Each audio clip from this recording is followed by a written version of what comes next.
Magandang araw mga kapede range. May masamang balita dito sa aking manukan. Nakakalungkot pa. Nanamla yung aking rooster na ginagamit na breeder ngayon. Yung bata. Ayun siya.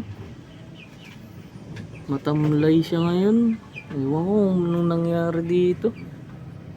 Bakit tumamlay bigla? Kahapon naman malakas to. Hindi niya naubos yung pakain ko. Ano kaya nangyari dito? Ngayon, pinalitan ko ngayon. Yung mas matandang broodcock ang nilagay ko dito. So, pwede naman na siya eh. Kasi kompleto naman na rin yung balahibo. Ayan siya oh.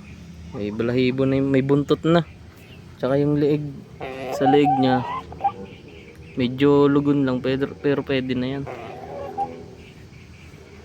Pasok tayo dito sa mga breeder ko.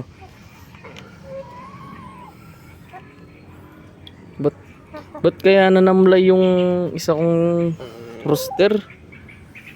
Baka alam nyo, mag-comment naman kayo. Tignan natin baka may nangitlog. Nangingitlog to pa isa-isa eh. Yun, mayroon isa. Nangitlog isa. Ayan o. Isang nangitlog. Kaso isa eh. Iipunin ko sana kung may apat o tatlo silang nangingitlog ngayon eh. So hindi, pangkain na lang natin. Lapad niya no. Malaki to. Malaking rooster ko yan. Tatay niya yun, yung bata ko. Anak niya yung bata kong unang sinalang dito. Hindi ko alam anong nangyari dun. Kahapon naman malakas yun eh. Kumakain pa. Ngayong pagising ko ng umaga, pinakain ko, mahina siya. Ayaw kumain. Hindi ko alam bakit.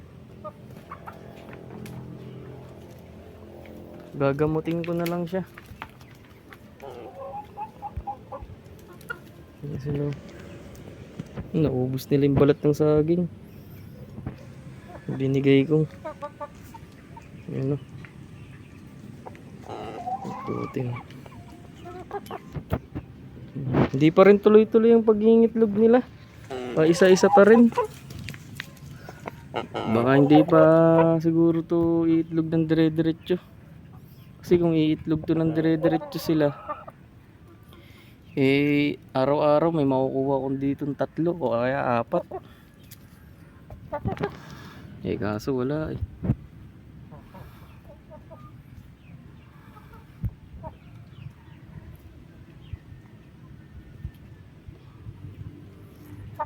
Isang taon pa lang to itong rooster na to. Ganda niya nun, laki niyan.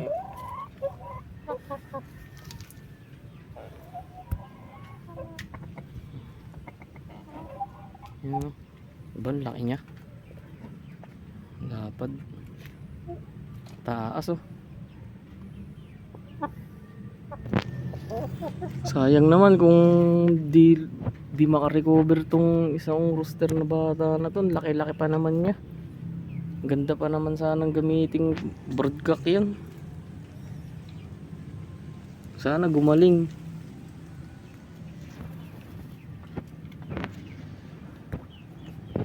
Ito sa kabila. Itong isa na to, ang laki nito. Sigurado ako. Bata pa to eh. Ayan, laki niya oh.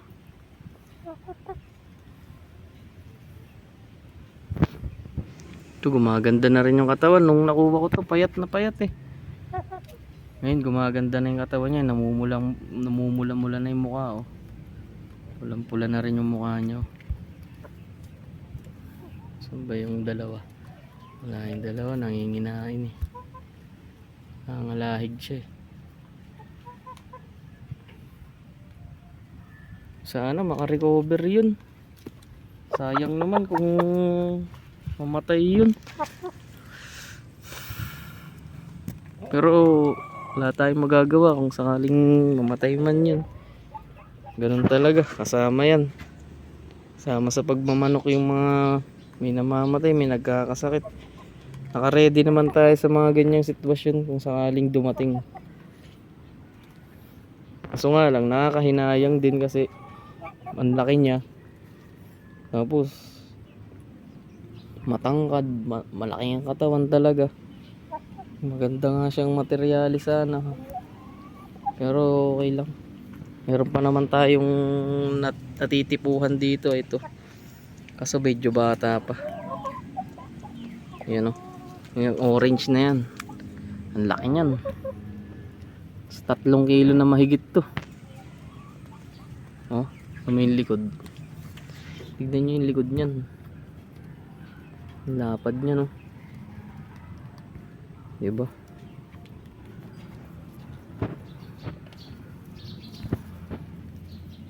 Itong susunod kong broodcock siguro. Ito kasing isa na to, hindi ako nagagandahan. Medyo maliit siya eh. Hindi katulad nitong isa na to. Makikita mo talaga na pwede siyang gawing breeder. Ito ba kawali ang diretsyo nito? Tinola to. Ano? Maliit eh.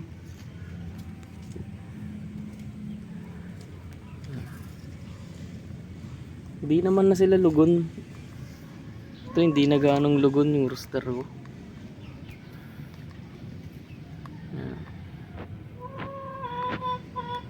Pinakawalan ko na kanina. Ewan ko, sinampahan niya na tong mga to. Ito parang iitlog to. Nakakak siya eh. Kanina pa eh.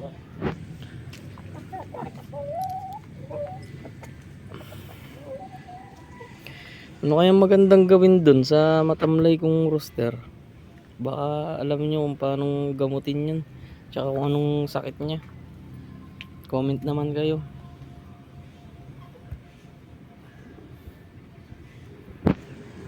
Hanggang dito na lang mga pwede range.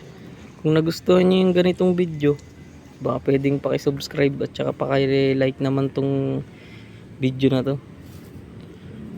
Hanggang dito na lang mga pwede range.